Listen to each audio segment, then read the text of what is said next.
ದೆಹಲಿಯಲ್ಲಿ ನಿನ್ನೆ ರಾತ್ರಿ ನಡೆದ ವಿಶ್ವಕಪ್ ಟಿ20 ಕ್ರಿಕೆಟ್ ಟೂರ್ನಿಯ ಎ ಗುಂಪಿನ ಪಂದ್ಯದಲ್ಲಿ ಭಾರತ ತಂಡ 93 ರನ್ಗಳಿಂದ ನಮೀಬಿಯಾ ವಿರುದ್ಧ ಅಧಿಕಾರಯುತ ಗೆಲುವು ದಾಖಲಿಸಿದೆ.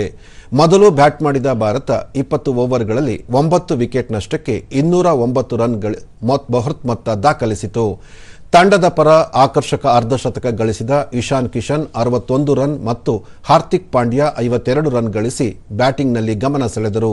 ನಮೀಬಿಯಾ ಪರ ಗೆರಾಲ್ಡ್ ಎರಾಸ್ಮಸ್ ಉತ್ತಮ ಬೌಲಿಂಗ್ ಪ್ರದರ್ಶನ ನೀಡಿ 4 ವಿಕೆಟ್ ಪಡೆದರು.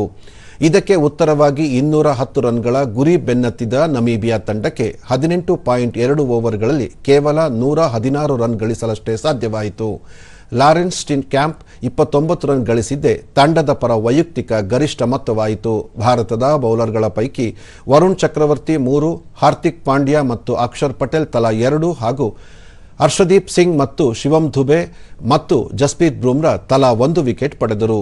ಭಾರತಕ್ಕೆ ಇದು ಸತತ 2ನೇ ಗೆಲುವಾಗಿದ್ದು ಎ ಗುಂಪಿನಲ್ಲಿ 5 ತಂಡಗಳ ತನ್ನ ಅಂಕಪಟ್ಟಿಯಲ್ಲಿ 4 ಅಂಕಗಳೊಂದಿಗೆ ಅಗ್ರಸ್ಥಾನ ಪಡೆದಿದೆ.